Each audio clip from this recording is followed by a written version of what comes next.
Hi, this is Heidi, episode 67, your Healthy Holiday Toolkit.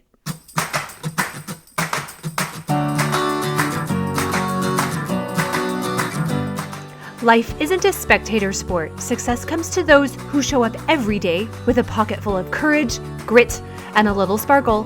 I'm glad you're here.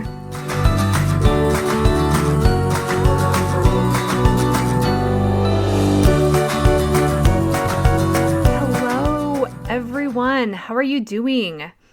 I can't believe November 2020. It's towards the end of November, or at least we're in the second half. Wow, what an interesting year. I hope that you're feeling that your emotions have settled after kind of election week and all the aftermath. Just so you know, I've started a free Facebook group, Lose Weight and Gain Confidence with Heidi. If you aren't a member of it, join. Okay, women only. Sorry, guys. We just talk about things differently. And last week we had a really fun water drinking challenge, and the winner, Jennifer, she is getting this gorgeous personalized Yeti cup. And so many of us participated. It was really fun. I really needed it. And I'm sure this challenge is going to come back around because we all need water. And it turns out we all need so much motivation to drink it. Although I know I had several friends out there who have been drinking a lot of it. I'm really impressed. So join and invite female friends and family to join the group. Lots of people believe that there's no way to avoid gaining weight over these next 7 or so weeks. Now, even if your goal is to maintain your weight, or more importantly, to stay calm and avoid holiday overwhelm, this group is the place for you. I have strong beliefs that our weight, that number, being thin, that is not the goal.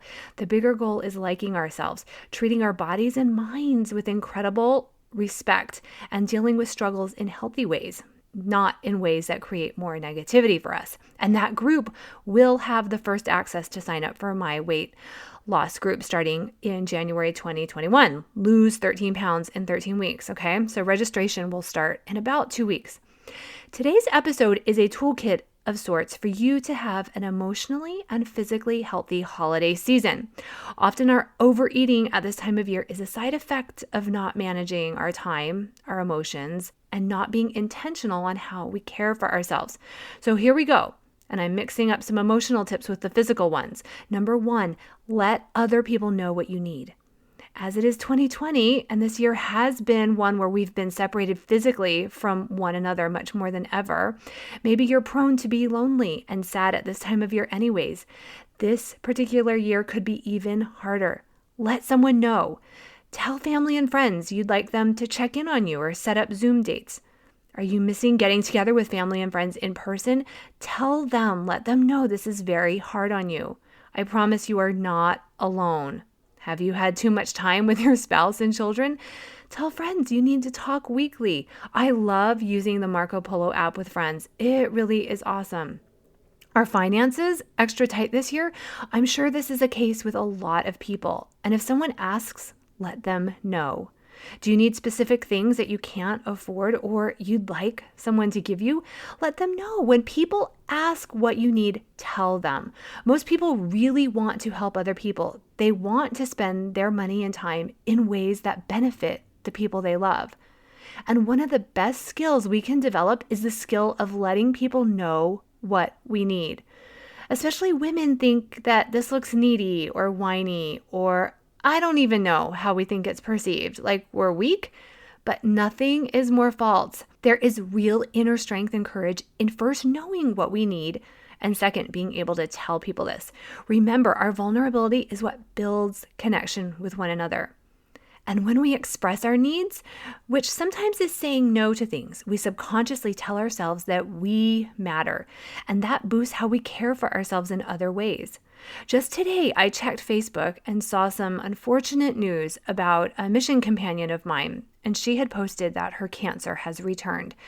And instead of hiding it or acting strong and independent and like she didn't need help, she shared the news and she included a list of ways that people can talk to her about it and support her. She listed calls, texts, messages, Marco Poloing, visits, going to lunch, laughing, crying, and just sitting with her. and a little bit more. Now, other people can't read our mind, which is usually a good thing.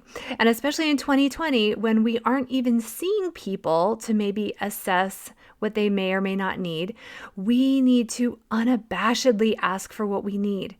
Maybe what we need is space. Ask for it. Maybe you need people to stop asking about your job search or another stressful thing in your life.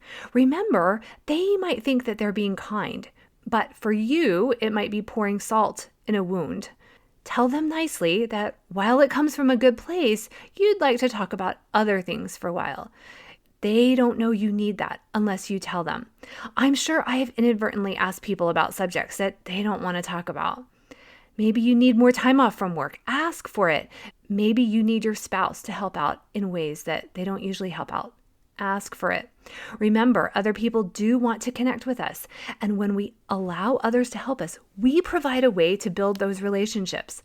Okay, the second tool in our Healthy Holiday Toolkit is the flip side of this. While you're being aware of your needs, equally find a way to give to someone else. Find a way to answer another person's prayer. Find a way to provide service and kindness to someone in need. Look around at your neighbors and really see them. What can you do to help others in need? It really is true. We forget about ourselves when we're focusing on helping others. If finances and gift giving will be different this year, how can you give a bit of service to other people? This is literally giving a part of ourselves to other. If someone's name or face goes through my mind and I have a thought to check on them, I text them. And often I'll find they needed to be checked in on that day.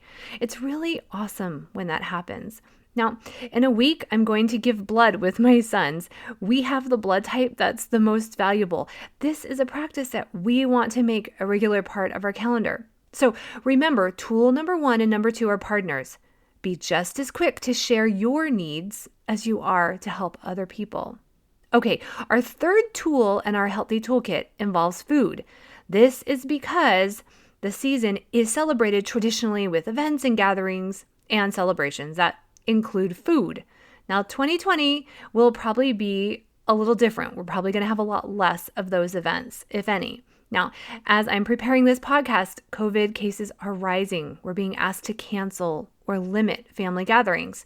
So we probably won't have as many tempting foods at events that we're going out to, but we still are going to have food in our homes. And it's going to be very tempting to use that food to buffer from the loneliness or the disappointment or stress that this year is bringing. So using food as fuel, not comfort, is critical. The one tool I want you to use is the tool of planning what you will eat 24 hours in advance. Write it down. This trick puts your higher brain in charge, the brain that knows how to delay gratification, the brain that doesn't go back for seconds. Write down and include foods you like, foods that represent the holidays to you. Make your plan and stick to it. Doing this will allow you to be intentional with the fuel you put into your body. If someone drops off sweets or other foods that you don't like, you get to decide if you eat it or not. They are giving and they're feeling good from the giving.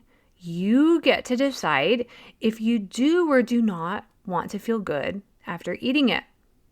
Now, if you're going to be doing less this year, decide what foods you do want in your house. Stock up on healthy foods. And yes, of course, include foods you like. Tight restriction and deprivation are not healthy goals or emotions. Now, if you plan things 24 hours in advance, you will enjoy and also be in control of your intake because the decision is already made. You'll be stressing less and feeling good about the choices you're making. It's a win-win. The goal is to be present and use food to care and love yourself. Overeating is abusing your body. Our bodies do not feel good and don't feel loved when we put too much in them or fuel them with very low quality food. There's a reason we then feel sluggish and low. Our bodies aren't happy with this. By making a plan the day before, we can use reasoning, not impulses, to decide what food is worth it. If something's just average, skip it if you have other foods available that you love.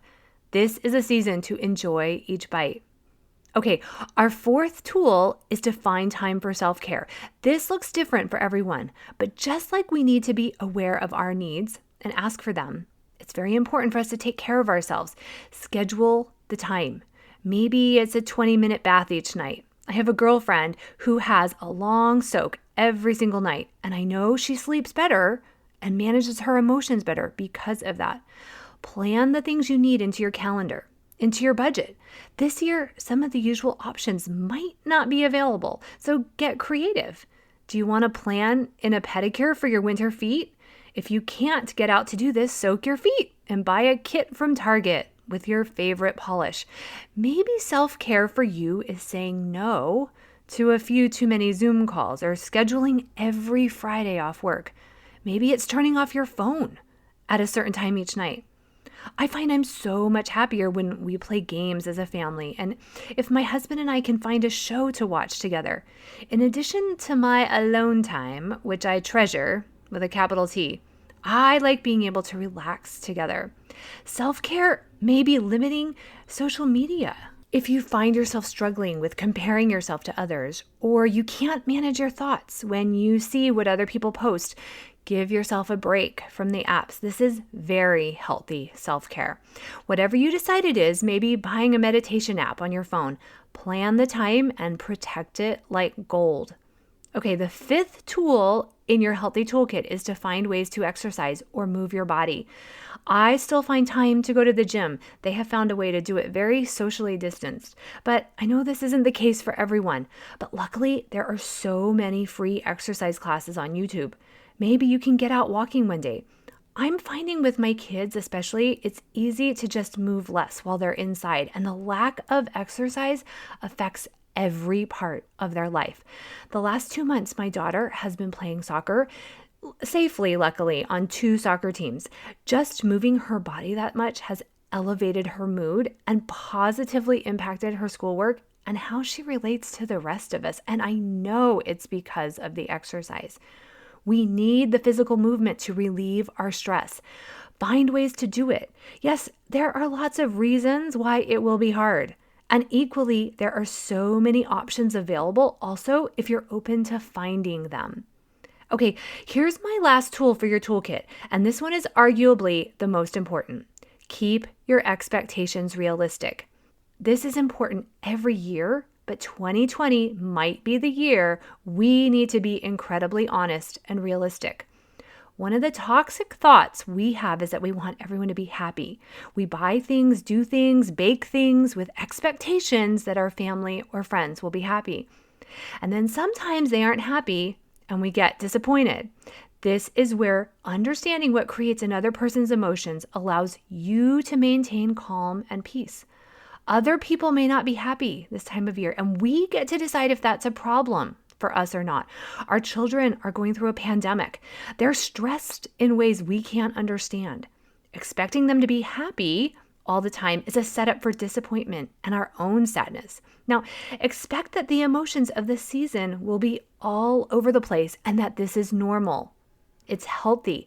Emotions are not problems to be fixed. I can sense in my oldest some anxiety about being a senior. He's doing all remote school and also applying to go away for college. I see his emotions. They're normal, as they should be expected. I'm not trying to make him feel anything less. I know as the year goes on that he'll probably even go through more emotions. It's all okay. I get to decide how I'm going to experience this year with him. So keep expectations realistic for this season when maybe you've been very social in the past and you're not going to be this year. Allow for the disappointment. This is normal. You're creating the disappointment though, not COVID, not your spouse, not your boss. Allow it. Don't eat to buffer from it. Now, make sure to include traditions that you can do with the health restrictions that we have. Watch the shows that you're used to watching in the holidays. Do a watch party with family or friends. As you set these expectations, continue to focus on your abundance, on what you do have. Focus on the good and the blessings of this year, because what we feed grows. Setting realistic expectations allows for more gratitude and peace. Okay, that's it for today. Make sure you're in my Facebook group, Lose Weight and Gain Confidence with Heidi. In there, I give quick video tips and lessons. This can be the year of an imperfect and healthy holiday season. So reach out to me if you have questions. When the group coaching starts, I'm going to have very limited spots for private one-on-one coaching packages. So if you want personalized coaching, sign up for a free consult call at HeidiBenjaminson.com. Let your children see you setting and reaching goals. Let them see you making mistakes. Let them cheer you on. You've always hired coaches for them. Now it's time for you to have a coach, and I'd be honored to be yours.